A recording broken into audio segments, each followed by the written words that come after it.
Gentlemen,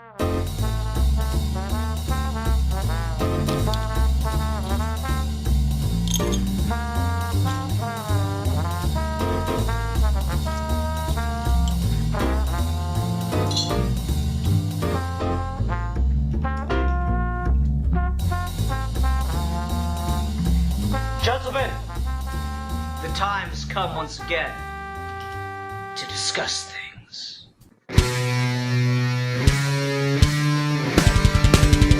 It is I, the one, the only.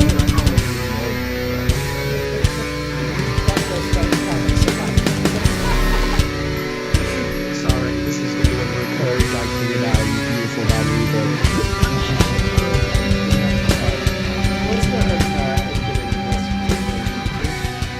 Okay. Yes. Alright. Hi everyone, welcome to another episode of Geeky Gentlemen. Here we are. It's the end of a long journey. I kind of sacrificed a good chunk of Geeky Gentleman Comedy Month to finish this off, but I didn't want to have to come back to it. So we're finally concluding the Batman War Games saga with the epilogue no one truly asked for. That came out like a year later, in actual time. It's a weird thing. This is Batman War Crimes, a 4 or 5 part story about the fallout from the War Games saga. So we talked a lot about this series, kind of like, even if it kind of works in the moment, it tends to be the most forgettable.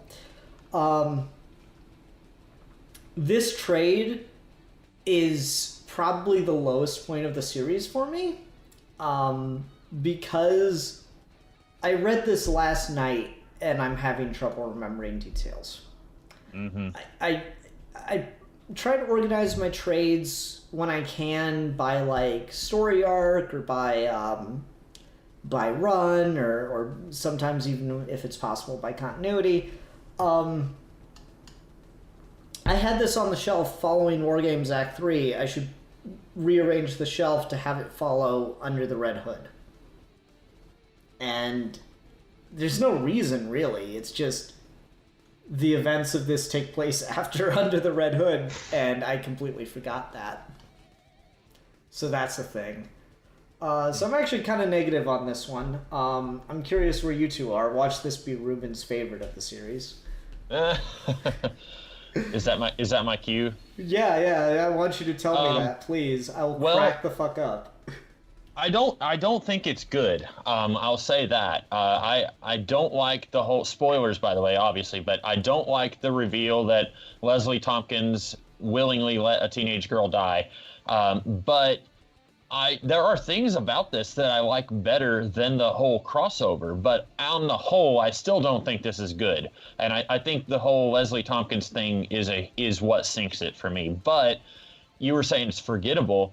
If you didn't have the Leslie Tompkins as a crazy murderer part of the story, then you wouldn't remember anything about this. Like, that is what makes this story memorable. Like, if I read this story 10 years ago and you said Batman War Crimes, I would instantly say, oh yeah, Leslie Tompkins is a murderer. Like, if that didn't happen here, I wouldn't remember anything. But reading it now, that's my least favorite part, and I like some of the other stuff that we get, at least one thing, but I don't know. What do you think, Alfie?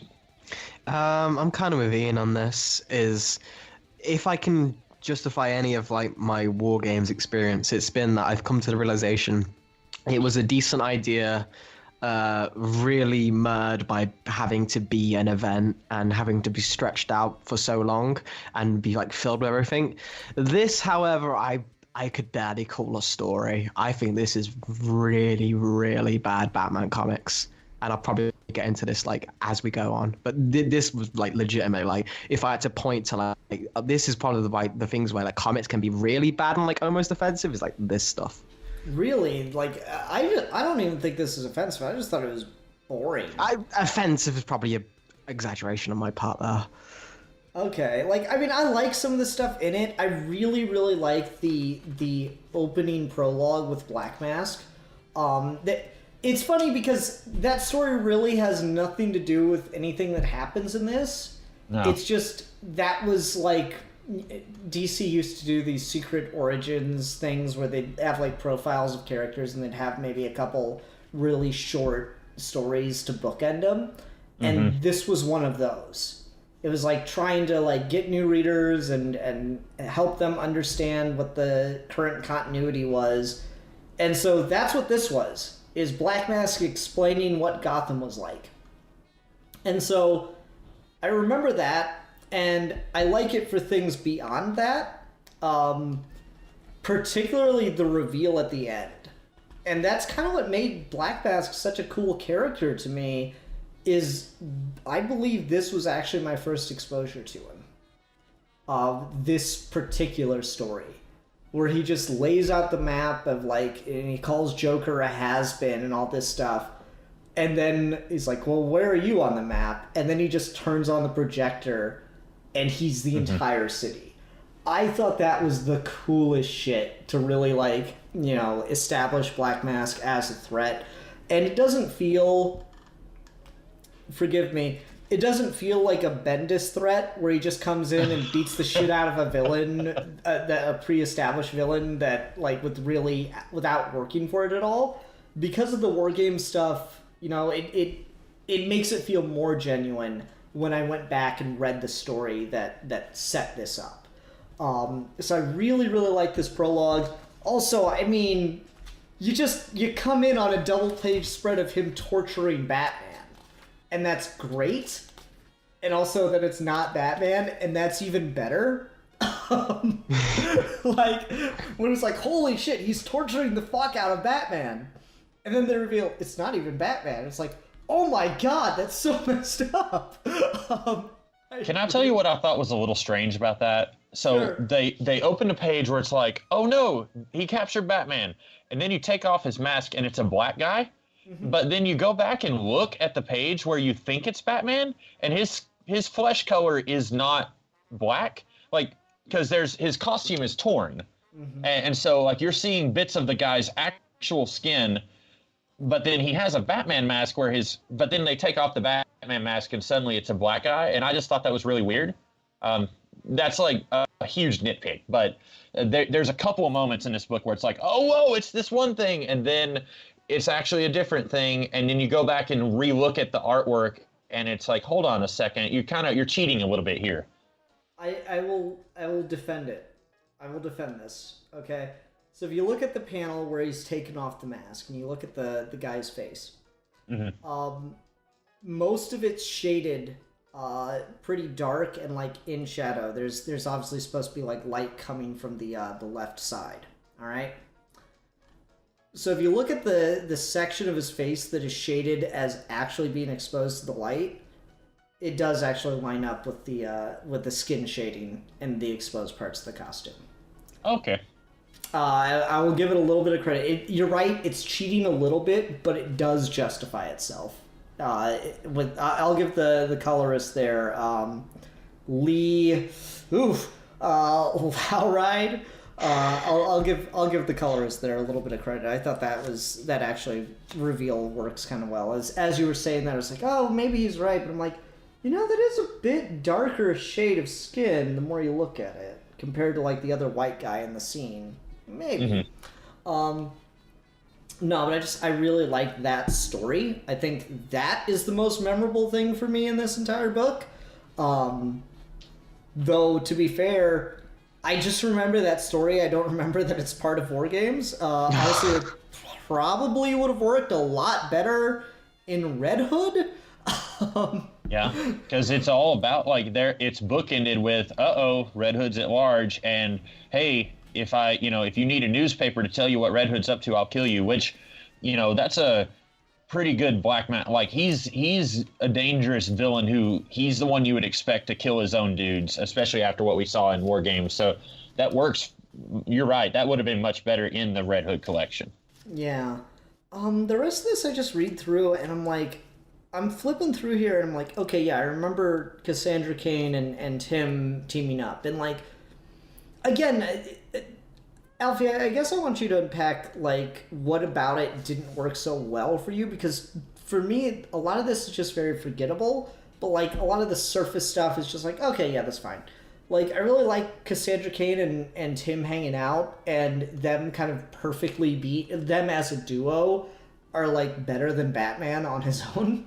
Because like Cassandra Cain can kick anyone's ass in an instant to the point where Tim Drake looks like a helpless boy, and Tim Drake's such a genius detective that, you know, even Cassandra Cain, who's pretty wicked smart, just not necessarily in this way, is kind of getting left in the dust. Like, I really like the dynamic that this sets up between them. I thought that was a cool thing, and I haven't seen that explored very much. So, but what about this, like, stood out as, like, actively bad to you? Well, I guess there is a line you can draw between, like, forgettable, but is it actually bad, or is it just, like, average?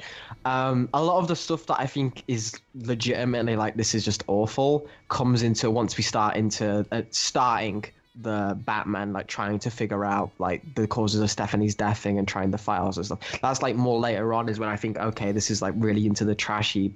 The opening stuff with, like the one-off issues. Like, I don't know if your guys' trade had this, but there's also like an issue where Bruce, Dick, and Alfred are sitting down and they go over the plot of War Games and what's changed and everything.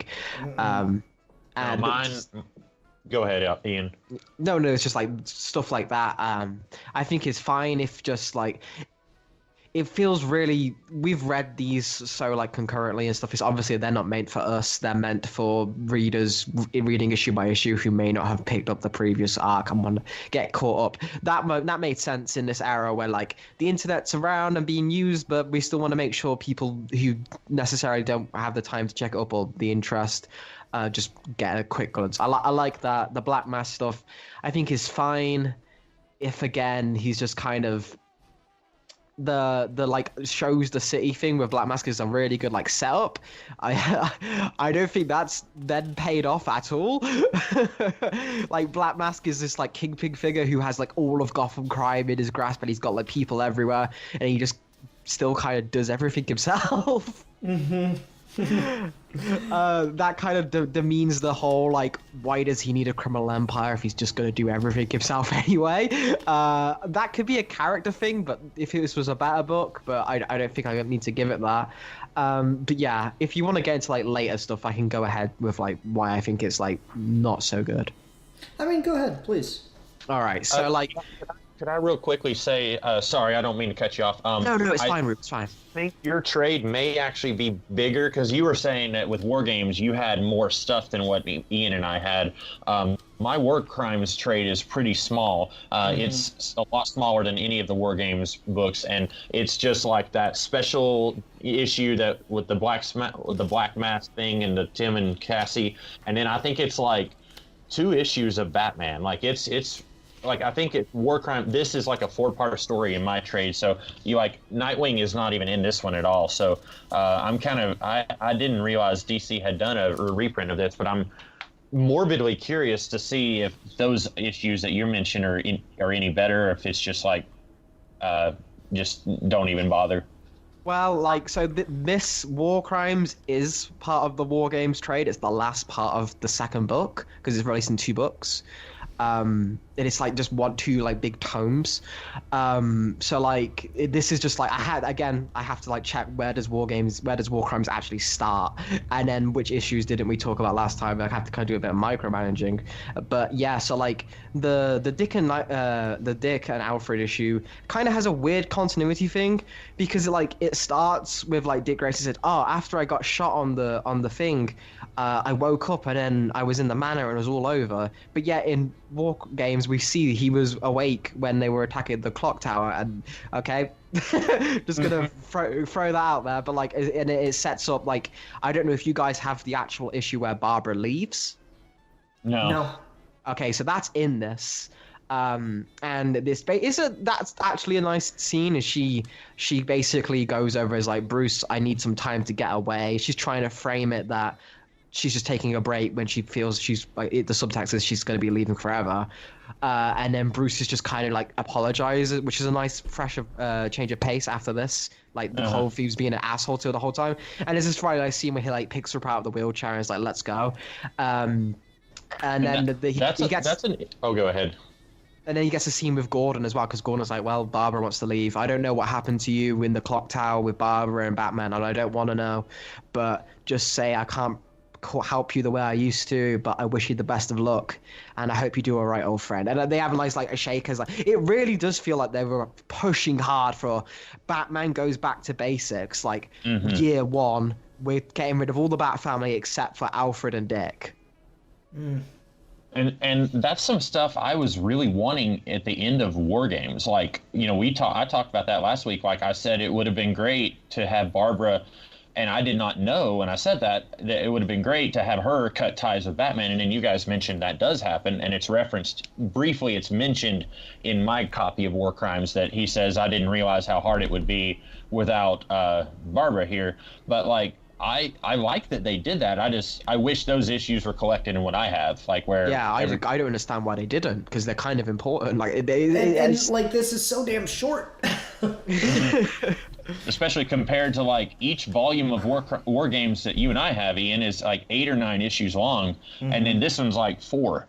So yeah, it would have been nice to have had some extra issues in here to kind of, especially important issues that are like aftermath, that is important aftermath to this big crossover. Like, this is the consequences of that thing that we were talking about, that I was talking about, was kind of lacking.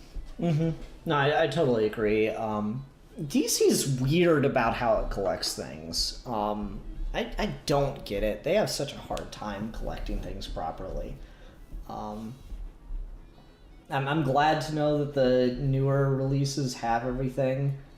I don't know if I really need to go get them. Like, yeah, Alfie, they wouldn't recommend that. yeah, I don't know. Kinda, I could maybe excuse the behavior of myself just because some of my copies of War Games just literally open them and like the cover's falling off. So like, maybe. It's not because I've read it so many times, just because cheap paper. Yeah. Yeah, so maybe I could justify it, but I don't know. Just want to clear the air there. Ian does not like this story, has not read it a bunch of times. I mean, I like it well enough. I haven't read it 7 million times. I don't flip through and it's like, and here's my favorite part where Black Mask Torture, spoiler, yes! Oh, let me just go jerk off real quick.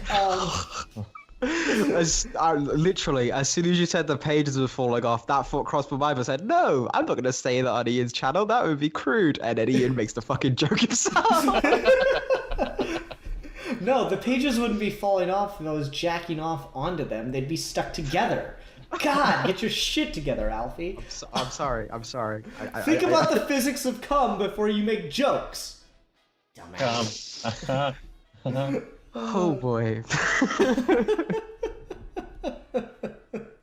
So I wanted to say, I mentioned that there were some things about this I like. I think that made it sound like I like this more than I did, and I just wanted to kind of clear myself and say it wasn't.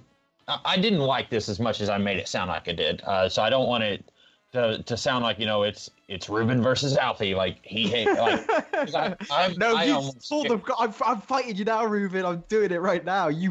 I'm supporting you. I guarantee you though, like when Alfie starts talking about everything he hated, I'm almost certain I'm going to agree with everything he says. I mean, I really, really like the idea of Alfie versus Ruben on the war crimes debate, because it puts Ruben in the camp of having to say, yeah, I'm pro war crimes. I like war crimes, like the Nuremberg trials. That's just wonderful. Yeah. No, like. What's weird for me is there are things in this that I legitimately like, even though I think this is literally the most forgettable and probably the just worst of the series. Like when there's this public outcry about Stephanie Brown dying because of Batman and everything, and there's like this vigil, and then Batman shows up at it in public. I fucking love that moment. It kind of goes back to something I was saying earlier in maybe like our first episode on this series. I kind of like the Batman who's a bit of an urban legend still, and like everyone's reasonably sure he exists, but no one quite buys it, and like there's not there's not a wealth of documentation seeing him and stuff like that. I really like the turnaround that gives you. Like, if you just, it's not true, but if you take it as true, I really like the turnaround that you get by the time you get to War Crimes, where it's like, yeah, he went to Stephanie Brown's vigil. Isn't that crazy? I really, really like that idea. It's undercut a little bit by the prologue story that I also like, that has this just image of Red Hood. Oh wait, no, it doesn't have Batman in the background. For some reason I thought you could see Batman chasing Red Hood in the background. But you can't. Good. That's good to know. Never mind. It's not undercut by anything in the book. Yay. Except like the numerous like, oh, we have like Stephanie Brown was part of a long line of Robins that we've documented, and have like, this is a thing that Batman does, and was like apparently everyone knows. I mean, like, yes and no, because even in War Games Act 1, there was like speculation on all the different Robins, and like, it's just because Cluemaster, provided proof that Stephanie Brown was a Robin, that they're able to like make those assumptions. Mm-hmm. I think that kind of works. Still, I feel like the moment they have like a sanctioned warrant for his arrest, the urban legend thing goes out the window. Oh, sure, I think that's fair. I guess when I say urban legend, I don't mean whether or not he exists. I mean to what extent he exists and what he does. Does I'm with sense? you on that. Yeah, I'm totally with you on like Batman should never enter through a door. He should always just appear or something. Like how he operates should appear like he's not real or something. Like he should be mysterious in how he acts. Whereas like compared to like some comics where he's like walking in the street and like talking to press and stuff. I agree with you there. Yeah, that's the thing I mean. When it's like urban legend, I don't mean like necessarily that people don't believe he exists. Like, I like the idea that everyone, like, maybe there's that one guy's like, oh no, Batman isn't real, it's just some myth, but like, that's the crazy guy. Yeah. Like, I like this, like, urban legend surrounding Batman about, like, that people don't realize that it's just a guy in a suit, necessarily, is kind of my thing. I'm totally with you there. Yeah. So, like, from him going, getting the big reveal of he appears and he's documented for the first time, like, that's, in War Games Act 1, that's kind of cool. And then you get to War Crimes and he shows up for this vigil and, like, everyone's legitimately shocked by him. Like, I really like that moment. But at the same time, the only reason I remembered that moment is because I was just flipping through the book here looking at some of the art and like, oh yeah, I like that scene. That scene was good. The scene fucking Black Mask in the television studio and the Joker, it's just... yeah, I totally agree. Why is Black Mask the one doing this? And then furthermore, we go to all this trouble in War Games to really set Black Mask up as this, Kingpin-like figure, and he is super dangerous and stuff. And Batman's just like, nah, you never really could have beaten me in a one-on-one fight. I was physically exhausted. Like, you just undercut everything about him. Why would you do that? Like, it just undercuts everything for no reason. Because, Ian, this is the thing with this book, is for some reason it feels like it's been written by a 13-year-old who's like, when I punch the guts, they feel good against my fist. Like, that kind of shit is all over this book. It's so very serious, very, very important, and like, okay, so we see Batman, and like he goes down like Black Mask, and he has to like directly say, no, I'm the best. Oh, it's stupid that villains can fight me one-on-one. That's stupid. I'm Batman. Like, it's a thing that is just a scene in this book, and I can't quite comprehend how that got published. Yeah. The last time we fought, I was wounded and nearly exhausted from 3 days of non-stop fighting. And even with all those advantages, the best you could do was barely hold your own. It's literally like a comic Vine like versus battle thread of like someone's response. Is like Batman was tired from 3 days of non-stop fighting during that encounter. If it was a real Batman battle, he'd stomp him. It's that kind of response. Yeah, no, you're right. It is. It dumb. That one I'm not defending. I really like a couple pages later when like Batman's in the cave and Alfred's like, "Breakfast is ready, sir. You'll recognize it because it's sitting right next to last night's cold dinner that you neglected to eat." Like that's Here's what I love about that.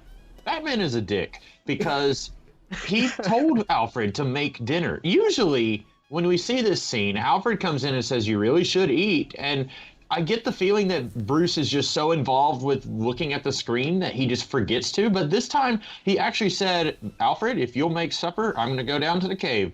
And then he comes out and says, "Well, you didn't eat supper, and here's your breakfast." It's like, come on, Bruce, you asked him to make that. I totally agree. Yeah. I don't know, like that kind of shit is just fun. But then there's stuff that just undercuts it, like the death of Stephanie Brown. We talked about a lot, and this is kind of like the be all end all of it. I at no point got the feeling that Batman blamed himself specifically for Stephanie Brown's death, and I don't think anyone reading the series specifically blamed Batman for Stephanie Brown's death. Does anyone have anything to say on that one? Because really, like, he did try to get her to stop the whole crime fighting thing, right? Like, that's the big takeaway from War Drums is he does not want her out there on the streets as Robin or spoiler or anything, right? Mm-hmm. Mm-hmm. And so the idea that like Stephanie Brown's death is somehow his fault, I find incredibly suspect. And yet we get this weird scene where Bruce Wayne's like fighting a punching bag, and he's like, "At least there's one account for all the anomalies. I was too, but it's quickly turning to anger. I knew it, Alfred. In my heart, I always knew it. I got Stephanie to Leslie's clinic in time to save her. I still rightfully carry a lot of the blame for what happened during the gang war, but not this, not her, not anymore. What are you going to do, sir? If war crimes were truly committed," title drop, "perhaps we need to hold war crime trials." And that should have been volume 5. And then let all the buried poisons hatch out. Like, that's the scene for me that's probably the weakest of the book. The Leslie Tompkins thing, we'll get to it.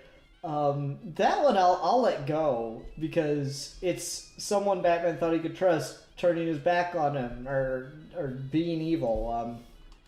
I think literally Alfred is the only character we haven't done that with, and that's only if you don't count the Neil Gaiman story. What, turning Alfred evil? Yeah, has that been done? In the pre-Crisis comics, yes, there was a he had like died, or it turned out he had faked his death, and he became a criminal mastermind called the Outsider. I haven't read that, so I don't know if it's any good. Probably not. Why do I not think so? No, it's just like that. You know, like the Leslie Tompkins thing, I can take or leave. But seriously, like this whole, I knew I got her to the clinic in time, I'm not going to carry the blame for her death anymore. I mean, I'm sure you probably would. I think Bruce probably would carry the blame for that one as a character. I think you got to be like just at that irrational hatred of Batman level to blame Bruce for it. Like, you know, Alpha, you brought up forums, and I think that's a really good point. Like, you got the forums of like, Batman's so irresponsible bringing children into his war on crime. Why does Batman get signaled out for this? It's not like he's the only one. Captain America brought a child to war. Like, that's clearly more fucked up, right?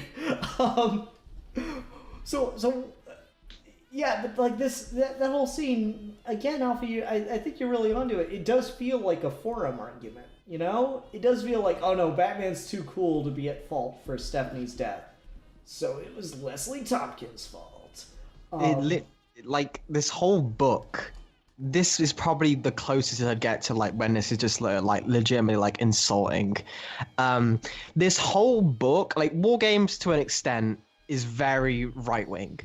Like in terms of how Batman's presented, like the Frank Miller kind of Batman. It's not so overbearing, but it's definitely there. I think that's fair to say. Oh, definitely.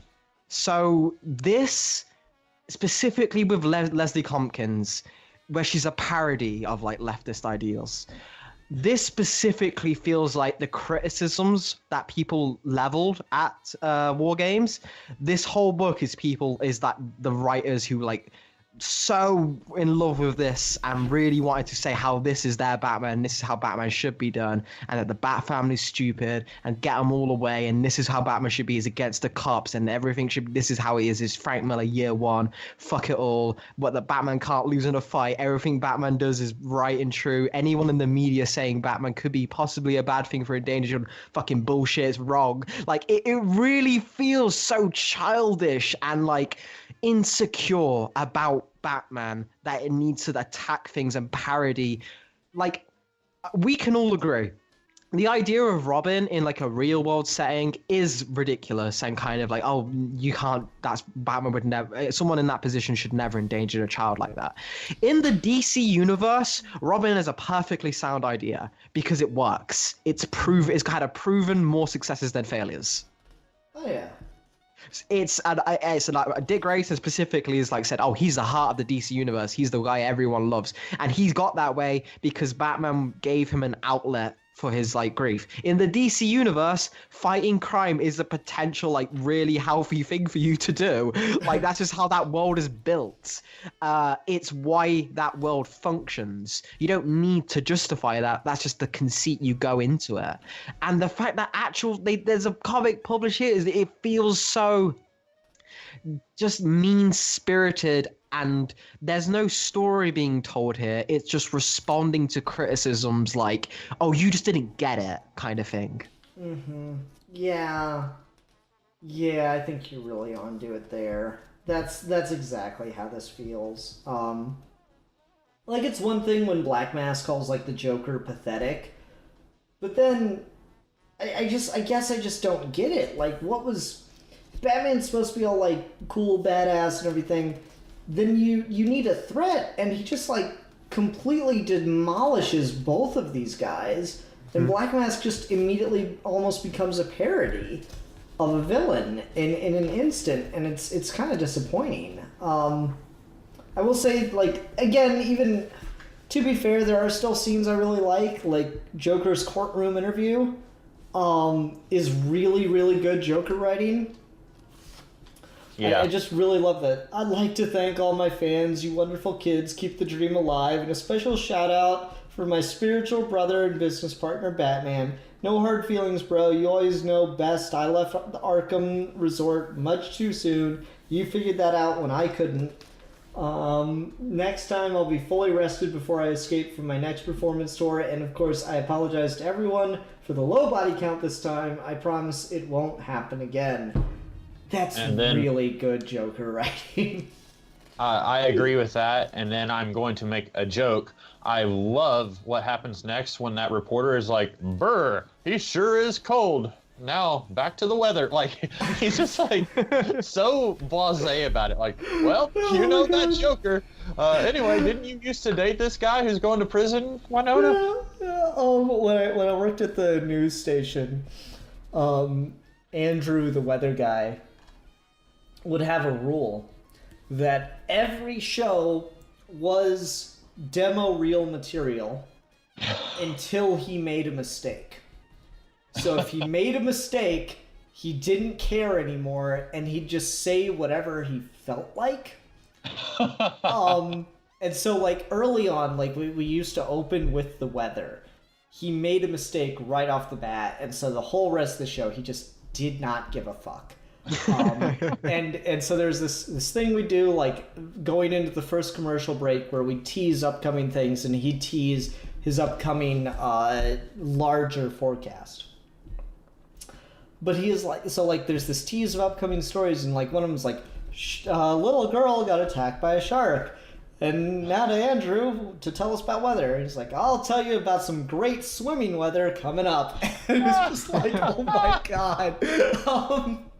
So I feel like that reporter interviewing the Joker was having one of those days. Oh, that's amazing.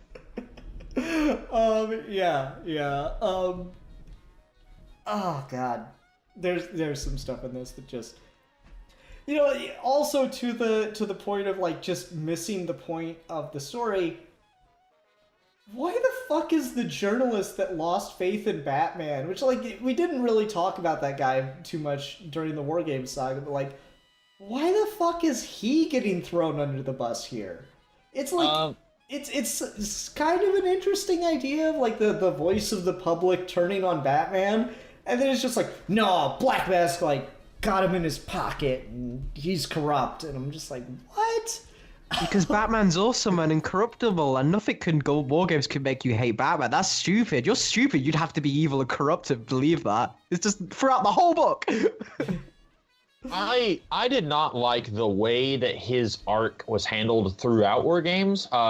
It just felt really like he is 100% pro Batman, and then all it takes is for one teenage girl to get shot, and Batman carrying her to the paramedics, and then he suddenly says, well, Batman must have shot her, and then suddenly this guy is like blaming Batman for the death of Abraham Lincoln, and like and now it's like, well, he's working with a criminal mastermind, and like I would have been fine if it was like he begs Black Mask for his life and says, I'll do anything, just don't kill me. And then that is like used to get him arrested or get him fired. But then I don't like that he becomes this cartoonish parody where he's actually conspiring to have Stephanie's mom murdered on camera to get ratings. That seemed like an entirely different character than what we got in War Games. And his War Games character, you can debate how well it's handled. I like the idea of it, which is, again, a lot of what I get out of War Games.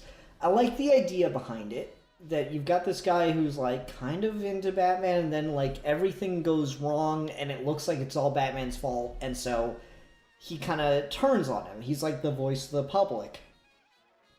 And then, to just do it here and just shove it under the bus, I mean, like, it would have been fine if we never went back to this character. Like, that's the thing that gets it for me. It's like, you don't ever need to address this again. He serves the role of the voice of the public turning on Batman. You don't need to deal with that again. If you want to show that the public's back on Batman's side, you can do a story and just make another insert character that represents the voice of the people. You don't need to undercut this character arc from the other story. It serves no purpose. And also, it makes the messaging really weird to make him a bad guy. Yeah. Like, what does that mean? If you turned on Batman, then you're a bad guy? Yeah, what? That's it. And like, you're right, because, I mean, I didn't agree with, obviously we knew more about what was going on with Batman than Arturo Rodriguez did, but like from where he's standing, maybe it does make sense. He thinks that Batman is just as culpable. It would have been better, I think, if they could have found more of a reason to blame Batman for all this, but you're right. Once he becomes a mustache twirling co-conspirator who's like plotting with Black Mask to murder an innocent woman, like it takes a lot of his somewhat valid criticisms and just throws them way out the window. You're right. Yeah, for no reason. It is spiteful, Alfie. That's the word. Yeah, it's precisely. Spiteful. It's not insulting. It's very, very spiteful. And so I think it becomes reasonably evident that the stuff that happened in War Games is not looked upon all that fondly here. Like, I was trying to look through and find the main credited writers here. So we got Anderson, Gabbich, Devin Grayson. Oh, God, Devin Grayson. Bill Willingham, Bruce Jones, and Will Pfeiffer. And I'm not... I wish I'd brought my other volumes of War Games with me. I feel like that's almost a new creative team. Like some of them are. Yeah, a lot of, like, Will Pfeiffer... No, Bill Willingham and Will Pfeiffer sound familiar, but, like, Devin Grayson I don't think touched I don't remember his name coming up during War Games. And again, I'm being very open. For all I know, I'm completely wrong, and these guys just did a complete heel turn. But like just everything about what happened in War Games kind of gets undercut here in one way or another. So it feels like a new creative team coming on and just kind of shitting on the last guy's send off, you know? And what's really weird about that is, because I was looking up as well, because I was like, oh, I wonder what the reception to all this was. And there's a quote, and I forget which one of the writers it was, but they say, oh, we always intended this as part of the main story. We deliberately gave people a year because we wanted a bit of time in between this and the payoff. This was always how we intended Stephanie Brown to really die. And I just don't buy that. No, not at all. There was an issue, I don't remember which volume of War Games, where Leslie was looking at adoption records, and remember we were all like, what's going on here? And then in this, there's like a throwaway comment where Bruce says, did you really think that giving money to Stephanie's a daughter was going to make up for you killing Stephanie? So I guess it's possible, because I don't know. I have not read any of the stuff that retcons this, where we find out Stephanie is alive. I haven't read any of that. But I'm assuming that was them seeding war crimes, where she's already planning to kill Stephanie, even though Stephanie has not been brought into her clinic. It makes no sense at all. So fucked. There's no fucking way. No way. God, that's so dumb. I mean, it's bad writing, but I can only assume that's what they were intending. Again, like, I knew that Stephanie Brown being killed was, like, kind of a battle at DC. Like, I knew people didn't want to do... There were people working on the Bat books that were not okay with that decision. So my theory on the adoption thing was that was them giving them... That was, like, the team that was not okay with it giving a way out to get Stephanie back. Now, I don't know what the details were with, like, oh, I faked my death thing. That part I don't know about. Does anyone know why she faked her death? So, like, from what I've gathered from just, like, a bit of, like, cursory, like, oh, I wonder, I'm genuinely curious what happened.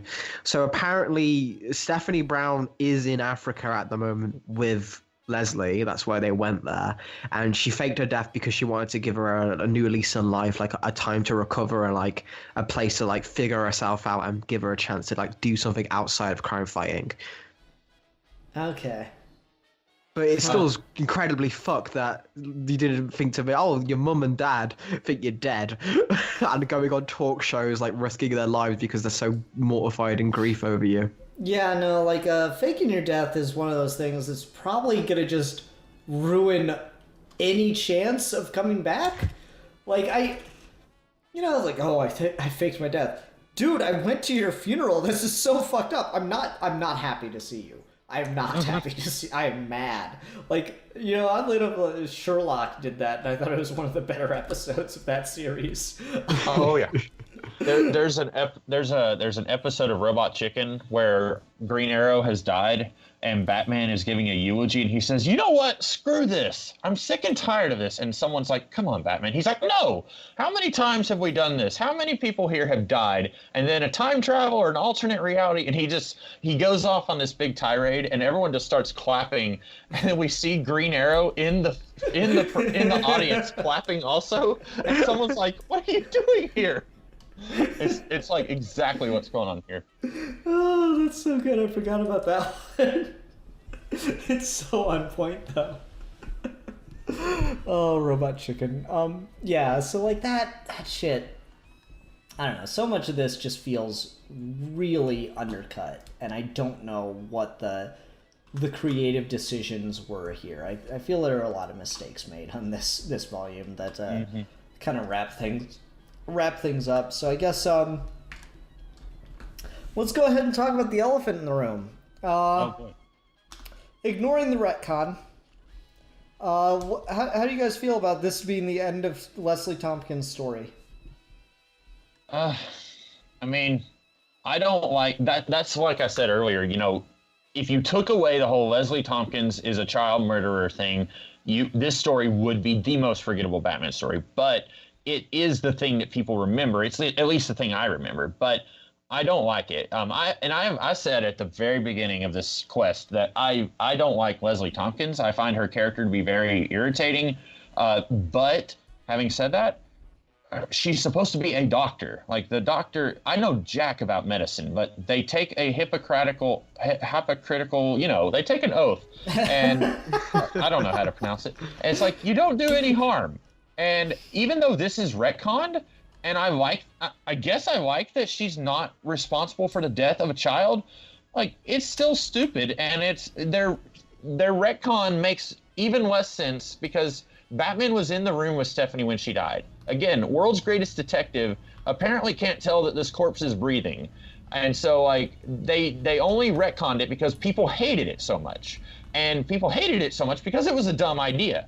And like she even says in this book, she says, I wanted it all to end. I wanted this all. And he says like, well, other people died later. And she says, it never ends, Bruce. I was thinking, you idiot. That's what he's saying. Like, it never ends. You killing Stephanie makes no sense at all.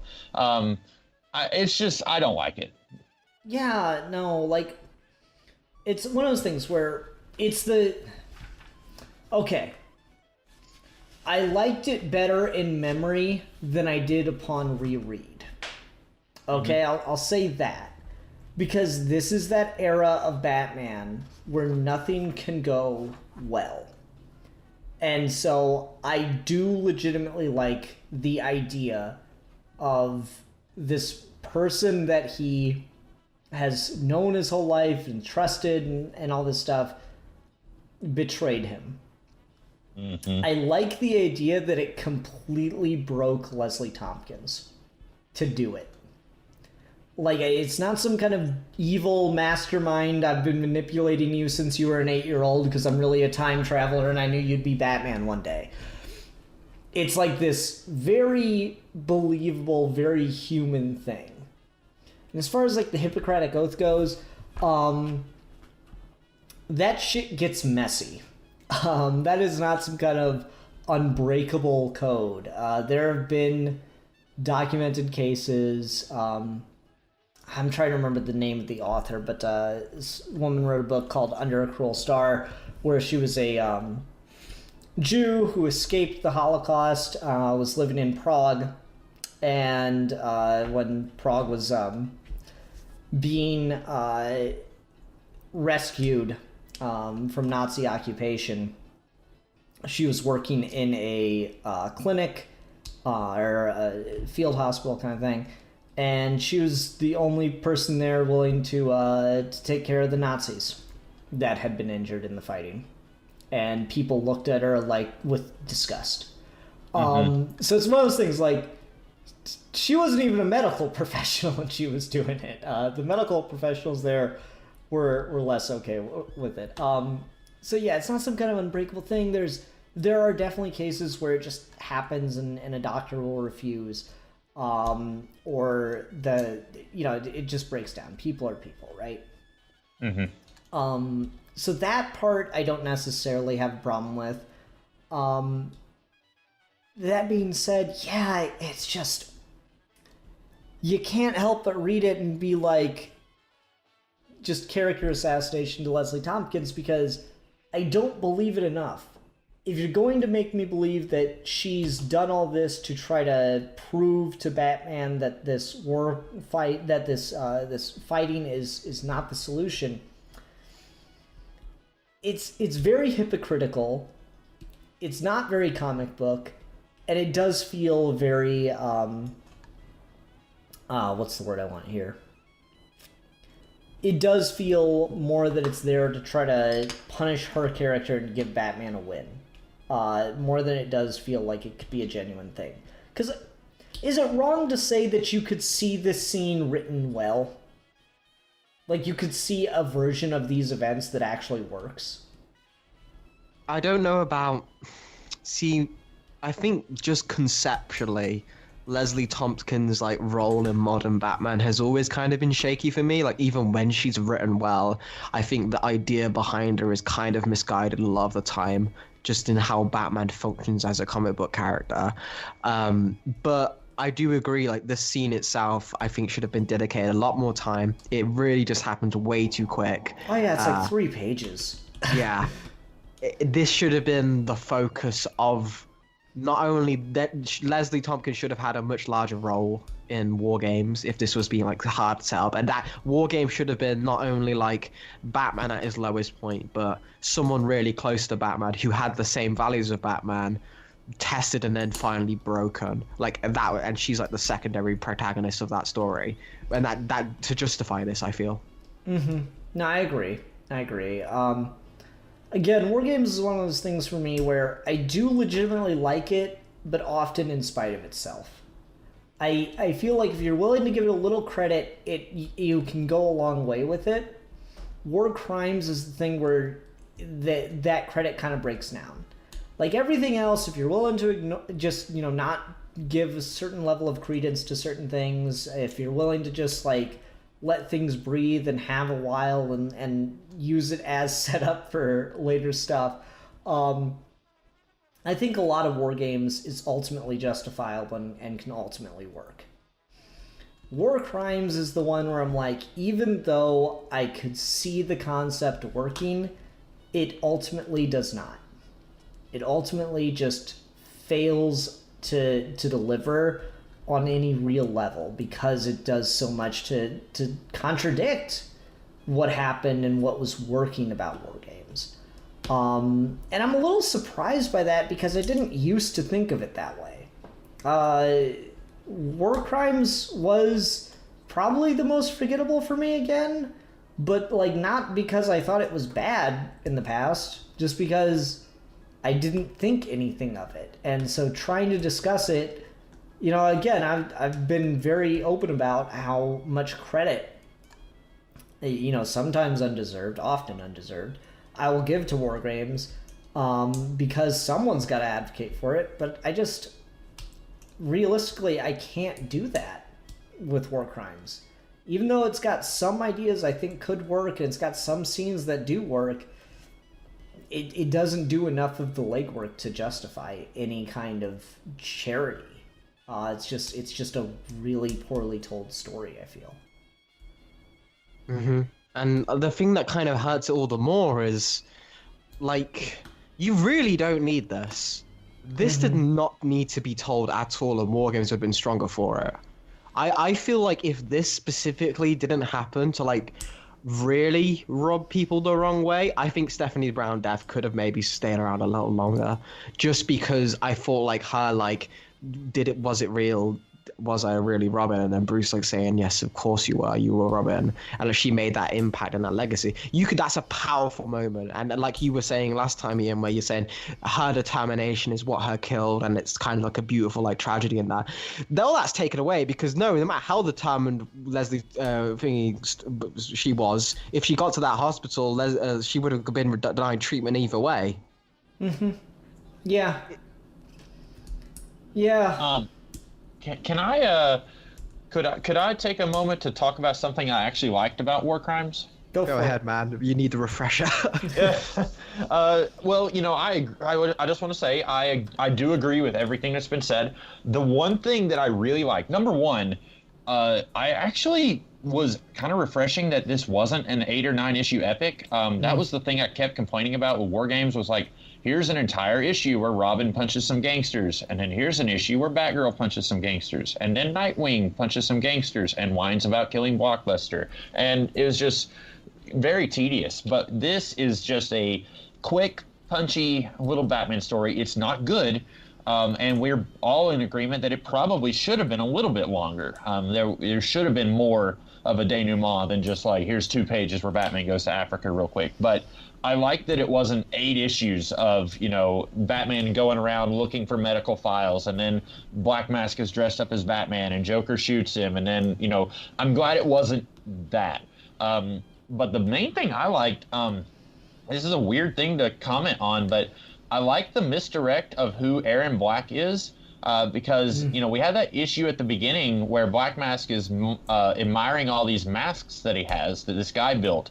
And then we see a mystery guy shows up who's like saying we need to have the right people be brought to justice. His name is Aaron Black, and I'm immediately thinking, okay, this is a incredibly not subtle Black Mask alias. In the early 2000s, the Red Skull had an alias, Del Rusk, and he was running for president, and it's really dumb because you rearrange those letters and it's Red Skull. I thought it was something like that, where it's like Black Mask is calling himself Aaron Black. And then it turns out it's actually Stephanie Brown's dad. And Black, Brown, they're two colors, and it's AB and AB, and he's Aaron Brown, or Aaron Black is wearing the same colors as Cluemaster did when he was in costume. And I did not see that coming. I've read War Crimes before, and I did not remember that this was Cluemaster. And I think that's a legitimately good mystery that pays off in a satisfying way. And I kind of like the character stuff here where he's talking about how he's legitimately upset that he failed as a father. I know nothing about Cluemaster, I should say. I've read quite a few spoiler appearances in various Batman stories, but I don't think I've ever seen Cluemaster before outside of an episode of The Batman. And so I didn't know much about him. I don't know how consistent this is, but I really want to see the Stephanie Brown from the Cluemaster version of from the Batman version of Cluemaster. It's like, Dad, get off the fucking couch. Yeah. Was she in the Batman? No, not at all. I mean, they barely got Dick Grayson in that series before it ended. God, could you imagine if they took the time to get to Stephanie Brown? But like, unless I'm remembering it wrong, but isn't Cluemaster the big old fat guy who's like on the game show? Yes, Yeah, very large. How does that guy even fuck? God damn. Artificial insemination. You should have looked more at the physics of cum before you watched the Batman. He is a sperm donor, and he's got thousands of children who are all the spoilers. All of America has a bad case of the steps. There we go. I gotta say, the War Games series has been the most memeable Geeky Gentleman has ever gotten, so I really appreciate that. If only we were on recording for the I've got X-Men comics I'm not proud of. Do you guys agree that, like, this being the Cluemaster, did you guys like any of that at all? That did actually work for me. That was one of the things I did like about this, is after all the big event stuff of War Games, we get like just this, pretty Leslie Tompkins, final reveal aside, some of the contradictory stuff aside, it's just a nice, cool little self-contained detective story, and I appreciated that quite a bit. Yeah, and like what I was thinking about when I was reading it was Batman is a tough character because he's called the world's greatest detective, and these people who are writing these stories, no diss meant against anyone who writes Batman, but nobody writing Batman is the world's greatest detective. They're, average intelligence people who are writing comic books, and I'm not meaning that as a diss, but it's like even the best Batman writer is not the world's greatest detective. And so the mysteries that they are going to come up with are not going to be mysteries that are going to challenge the world's greatest detective. And so whenever you try and play up the mystery aspect of Batman, it's always going to fail, in my opinion. I've yet to read a decent Batman mystery. And so not even Long Halloween does it for you? Hot take coming. I do not like the Long Halloween. I like Tim Sale's artwork, but man, stop! I gotta go wash my hands. They're burning right now from the hotness of that take. I'm not a fan, and I like Tim Sale's artwork, but I don't think the Long Halloween as a story really holds up. But so that's, to me, this, Batman is even saying this guy, he sounds familiar, his voice is familiar, and of course I'm here thinking it's Black Mask, he's doing it again, he's pulled an Orpheus on us, and then it's like, oh wait, no, he didn't. I thought that was all really well handled. Yeah, I'd agree. Man, Ruben, I really want you to read Riddle Me That and get back to me. You should do that as a solo video. Find the issues for Riddle Me That, 186 to 189 of Legends of the Dark Knight. Please make it Dark 186 to 189. 189. I am Favorite writing that Riddler down. story. It's got a lot of like mystery aspect to it. I want you to do a solo video without me there to do anything or react to it, but at the same time, I kind of want to be there to talk with you about it or something. Yeah. Kind of like do it. I don't know. All right. Sorry, we're planning this live, but all right. What if we do this? What if you read it, you like write down your thoughts on it, and then we do a video together talking about it, where you tell me your thoughts, and then I'm gonna try to convince you if I think you're wrong. Yeah, I'd be down for that. Yeah. Okay, it'll be a weird format, but I think that could be fun. And it's stuff from this era too. There's a little editor's note at the beginning of the first issue because he's like talking to Akins and he's like, "This takes place before Batman War Games." So it's kind of like in this era, but it has nothing to do with what's going on in continuity, so it's fine. Actually, I take that back. It has a little to do with what's going on in continuity, but not much. It uses continuity as an excuse to retool the Riddler. All right, no, it's just an interesting discussion. Okay, sorry. Back to other things. Yeah, no, I quite like the Cluemaster reveal here. Hot take: best Cluemaster story. You don't believe me? Name another one. Name another Cluemaster story. Just period. The Batman episode actually has one of the best little clever moments for Batman. I love that episode. Yeah. Yeah, it's like any trivia, of course. Current events, yes, anything. Name the true identity of the Batman. Fucking dug it. It was so good. Anyway, I guess does anyone have anything else they want to talk about with this one? Because when we just like devolve into silliness and tangents is when I feel like we're kind of done with the thing. Does anyone have anything else they wanted to make sure they brought up and we got into? Nothing really on my end.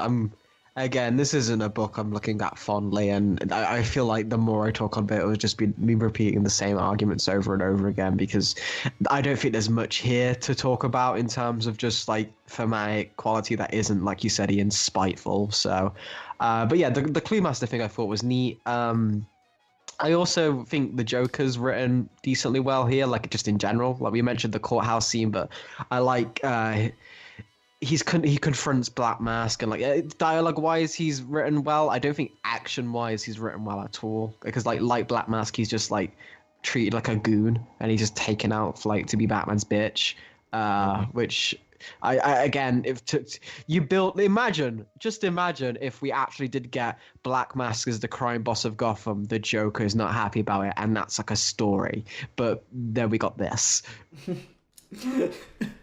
I did like the line where Joker shoots Black Mask, and Black Mask is like, he said, why are you doing this? And he said, you took my job. And he said, you never cared about running the mobs. And Joker said, no, not that. You killed a Robin. That's my job. I thought that was a really, it's twisted, and it's, very like kind of skeevy and gives you the creeps, but also like I think that's definitely something Robin or Joker would take offense to. Like he's kind of marked his territory in that way, and so like it bothers him that someone else is encroaching on what he's done. I kind of like that. Oh no, I agree. That is a really good moment for Joker. I really like the possessive nature he's got about some things in regards to like the Batman family and stuff.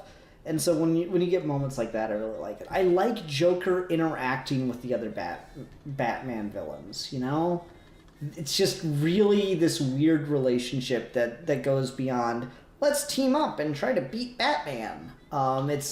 He's anytime you see like Lex Luthor and the other Superman villains, it's always like, I'm going to hire you to kill Superman, but it's just part of my larger plan, and that's like the rogues of the Flash family have like their kind of thing, but Joker's just like got this, he sees the symbolism and it's great.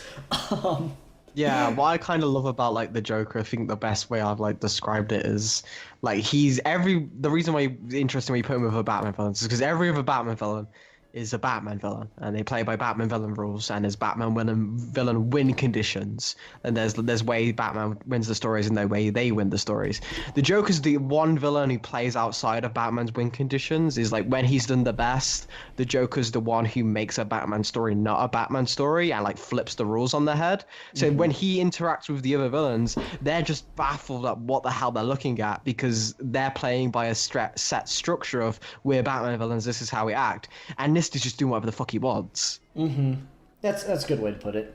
It reminds me of this Injustice Guild story or some shit, where like Lex Luthor's starting up the Injustice League again, and the Joker's not part of the team, and Harley's like, "Oh, Mr. J, why aren't we invited to Lex's party?" And Joker says, "Harley, when good guys get together, they tell bad guy stories.